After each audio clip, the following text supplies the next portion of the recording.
Setiap pasangan pasti ada istilah budak cinta atau bucin yang disematkan. Begitu pula pada kisah asmara antara aktor Deva Mahendra dengan Mikha Tambayong. Bahkan Mikha sempat bucin yang di luar kebiasaannya. Satu di antaranya yaitu melewatkan tawaran pekerjaan agar bisa bersama dengan sang kekasih. Pernah melewatkan pekerjaan dan proyek aku demi pasangan.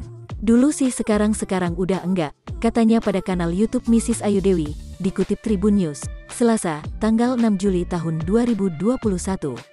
Terkadang Mikha Tambayong sempat terpikirkan dan sedikit menyesal. Kenapa saat itu tidak mengambil pekerjaan tersebut?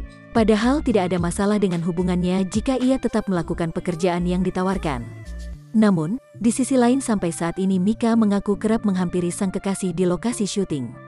Hanya saja tidak menunggu seharian sampai selesai. Main sebentar lalu kembali melakukan aktivitas lain. Keduanya memang punya kesibukan masing-masing. Jadi kata Mikha, tidak keduanya menghabiskan waktu bersama seharian. Gak satu harian yang barengan terus, enggak. Kalau misalnya hari ini belum bisa ketemu ya besok aja. Kadang-kadang dia syuting, dia juga syuting, katanya lagi. Di sisi lain, Mikha mengatakan jika ia tetap berusaha untuk menjadi diri sendiri. Meski saat ini tengah menjalin hubungan dengan seseorang, Mikha akan selalu melakukan apa yang ia sukai.